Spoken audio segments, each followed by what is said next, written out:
매일 성경과 함께하는 오늘의 큐티 시간입니다. 5월 1일 오늘의 말씀은 창세기 33장 1절에서 20절입니다.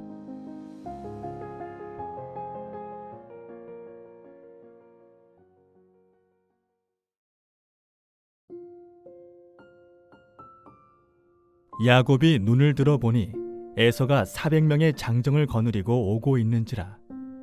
그의 자식들을 나누어 레아와 라헬과 두 여종에게 맡기고 여종들과 그들의 자식들은 앞에 두고 레아와 그의 자식들은 다음에 두고 라헬과 요셉은 뒤에 두고 자기는 그들 앞에서 나아가되 몸을 7번 땅에 굽히며 그의 형 에서에게 가까이 가니 에서가 달려와서 그를 맞이하여 안고 목을 어긋맞추어 그와 입맞추고 서로 우니라. 에서가 눈을 들어 여인들과 자식들을 보고 묻되 너와 함께한 이들은 누구냐? 야곱이 이르되 하나님이 주의 종에게 은혜로 주신 자식들이니이다. 그때의 여종들이 그의 자식들과 더불어 나와 절하고 레아도 그의 자식들과 더불어 나와 절하고 그 후에 요셉이 라헬과 더불어 나와 절하니 에서가 또 이르되 내가 만난 바 이 모든 때는 무슨 까닭이냐? 야곱이 이르되 내 주께 은혜를 입으려 함이니이다. 에서가 이르되 내 동생아 내게 있는 것이 족하니 내 소유는 내게 두라. 야곱이 이르되 그렇지 아니하니이다. 내가 형님의 눈앞에서 은혜를 입었사오면 청하건대 내 손에서 이 예물을 받으소서. 내가 형님의 얼굴을 배운즉 하나님의 얼굴을 본 것 같사오며 형님도 나를 기뻐하심이니이다. 하나님이 내게 은혜를 베푸셨고 내 소유도 족하오니 청하건대 내가 형님께 드리는 예물을 받으소서 하고 그에게 강권하매 받으니라. 에서가 이르되 우리가 떠나자. 내가 너와 동행하리라. 야곱이 그에게 이르되 내 주도 아시거니와 자식들은 연약하고 내게 있는 양떼와 소와 새끼를 데리고 있은즉 하루만 지나치게 몰면 모든 떼가 죽으리니 청하건대 내 주는 종보다 앞서 가소서. 나는 앞에 있는 가축과 자식들의 걸음대로 천천히 인도하여 세일로 가서 내 주께 나아가리이다. 에서가 이르되 내가 내 종 몇 사람을 내게 머물게 하리라. 야곱이 이르되 어찌하여 그리하리까? 나로 내 주께 은혜를 얻게 하소서 하매 이 날에 에서는 세일로 돌아가고 야곱은 숫곳에 이르러 자기를 위하여 집을 짓고 그의 가축을 위하여 우릿간을 지었으므로 그 땅 이름을 숫곳이라 부르더라. 야곱이 밧단 아람에서부터 평안히 가나안 땅 세겜 성읍에 이르러 그 성읍 앞에 장막을 치고 그가 장막을 친 밭을 세겜의 아버지 하몰의 아들들의 손에서 백크시타에 샀으며 거기에 제단을 쌓고 그 이름을 엘 엘로에 이스라엘이라 불렀더라.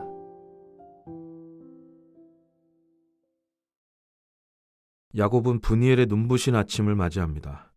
이제 형 에서를 맞이할 시간이 다가옵니다. 에서와 뒤따르는 부하 400명의 대열이 가시거리에 들어옵니다. 야곱도 대열을 갖춥니다.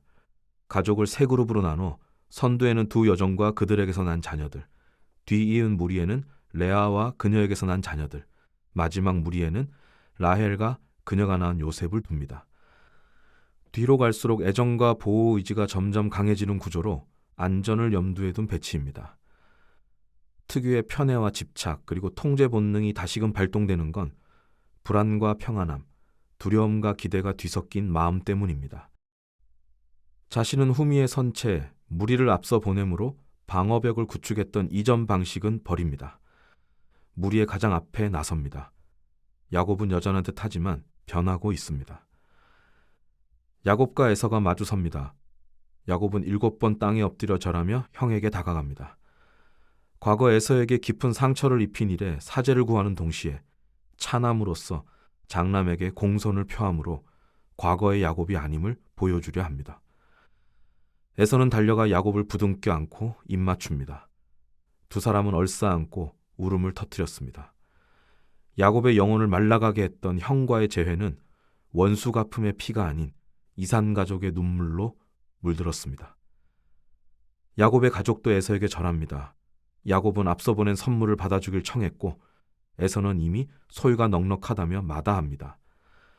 하나님이 지난 20년 세월 동안 야곱뿐 아니라 에서도 축복하셨음을 알 수 있습니다. 야곱이 재차 부탁하자 에서는 선물을 받습니다. 선물의 수용은 선물하는 사람을 수용하는 상징적 행위이기에 둘 사이에 일어난 용서와 화해가 조금 더 선명해집니다. 하나님은 20년간 야곱의 죄책감과 두려움을 다루셨던 것처럼 에서의 미움과 분노 또한 어루만지고 치유하셨습니다.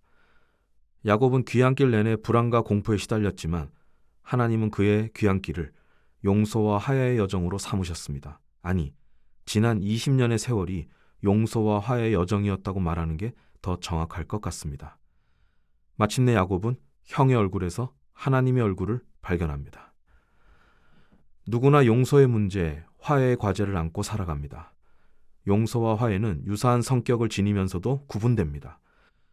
용서가 한쪽 편의 결단이라면 화해는 양측의 의지가 작동해야 가능합니다.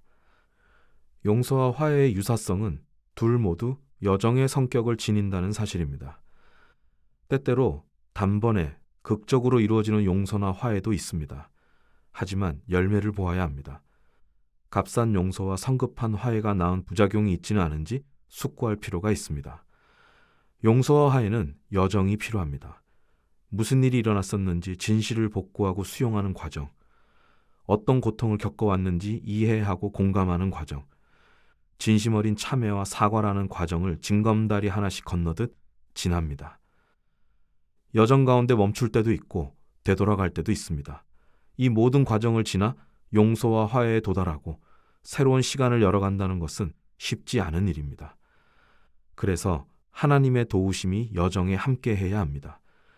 야곱이 에서의 얼굴에서 보았던 하나님의 얼굴이 우리의 여정에 빛이 되어야 합니다. 용서라는 말, 화해라는 말의 참된 의미가 상실되어가는 시절입니다. 십자가를 통해 값비싼 용서와 화해를 내려주신 그리스도로부터 우리의 여정을 다시 시작해보는 것은 어떨까요? 에서는 자기가 터잡은 새 일로 함께 가자고 권합니다. 야곱은 어린 자녀들과 가축대를 이유로 천천히 뒤따라가겠노라 약속합니다. 에서는 이동의 안전을 위해 부하를 붙여주겠다고 제안합니다. 이번에도 야곱은 정중히 거절합니다. 그렇게 두 사람은 헤어집니다. 야곱은 숫곳으로 가서 얼마 동안 머물렀고 이후 발걸음을 옮겨 세겜 성읍에 도착합니다. 땅을 구매해 거기에 제단을 쌓고 엘렐로헤 이스라엘이라 이름을 붙입니다. 하나님, 이스라엘의 하나님이라는 뜻입니다. 야곱의 가나안 입성과 정착 과정을 보면 그의 귀향이 성공적으로 이루어진 듯합니다. 에서가 있는 세일 땅으로 갈 의사는 없어 보입니다. 그 이후에도 세일로 향하지 않았습니다. 좋은 의도로 해석하자면 하나님의 언약 공동체를 이루며 살기 위해서는 에서와 어느 정도 거리를 둘 필요가 있다고 여겼을지도 모릅니다. 뒤따라 세일로 가겠다고 약속한 것은 야곱의 속이는 습성이 여전한 탓일까요? 하지만 그 일로 에서와 야곱 사이에 갈등이 발생하지는 않았습니다. 에서도 야곱의 독립적인 행보를 받아들인 걸로 추측됩니다. 훗날 아버지 이삭이 숨을 거두었을 때 두 형제가 함께 아버지를 안장하는 모습을 보면 그렇게 이해해도 무리가 없습니다. 야곱의 세겜 정착 의지는 양가적 측면이 있습니다. 먼저 긍정적 측면입니다. 야곱이 세겜에 도착해서 한 일은 옛적의 할아버지 아브라함이 하나님의 약속을 따라 가나안으로 옮겨올 때 모습과 유사합니다. 할아버지가 세겜 땅에서 하나님을 향해 제단을 쌓았던 일이 재현되는 광경은 좋은 신호로 여겨집니다. 반면 베델 약속을 망각한 게 아닌가 하는 불길함이 남습니다. 20여 년 전 야곱은 베델에서 하나님이 평안히 기항하게 해주시면 베델을 제단 삼아 소유의 10분의 1을 드리겠다고 약속했습니다. 그런데 야곱은 지금 베델 대신 세겜에 제단을 지어 귀향 의식을 행했습니다. 야곱이 바라보는 세겜은 과거 아브라함이 마주했던 세겜과 다릅니다. 이전보다 가나안 토착 세력이 왕성해졌고 이방 도시 문화가 번성했습니다. 야곱은 세겜이 이룩한 도시 문명의 매력을 느껴 그곳에 정착하기로 결정한 것 같습니다. 야곱의 삶에는 영적 변화와 옛 습성의 발동이 공존합니다. 영적 성장과 퇴행이 수시로 교차합니다. 그런데도 야곱이 이스라엘이라는 이름을 얻고 언약의 계승자로 서가는 이유는 하나님의 신실한 사랑과 거룩한 열의 덕분입니다. 야곱과 하나님의 이야기를 우리와 하나님의 관계에 비춰 생각해 봅니다. 야곱처럼 우리의 내면과 삶에도 어울릴 수 없는 것들이 공존합니다. 우리 쪽에 원인을 두자면 우리 신앙은 진작 실패하고 낙오 처리되어야 마땅합니다. 그런 우리가 어제도 오늘도 그리고 내일도 큰 틀에서 전진하는 이유는 하나님의 헤아릴 수 없는 은혜 때문입니다.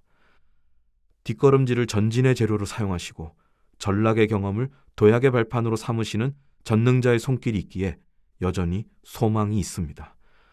야곱과 다를 바 없는 우리를 이끄시는 하나님의 은혜를 깊이 묵상하기를 빕니다. 은혜를 제대로 깨닫는다면 무책임함과 방만함이 아닌 깊은 감사와 복된 분발이 있을 것입니다. 야곱을 이스라엘로 빚어가시는 하나님의 은혜로운 손길이 저와 여러분 위에 머무는 하루이기를 주님의 이름으로 축원합니다. 기도하겠습니다. 하나님, 용서할 수 없는 우리를 용서하시고 화해할 수 없는 하나님과 우리를 화해하게 하신 그리스도의 은혜를 되새겨 봅니다. 십자가 은혜 아래서 우리 삶을 용서와 화해의 여정으로 다시 바라봅니다. 부디 우리의 여정에 은혜를 내려 주십시오. 우리는 혼잡한 마음과 복잡다단한 삶과 번잡하게 얽힌 문제를 안고 살아갑니다. 당신의 은혜가 아니면 소망이 없습니다. 부디 긍휼히 여기시고 당신의 사랑과 열의로 새롭게 빚어주십시오. 예수님의 이름으로 기도합니다. 아멘.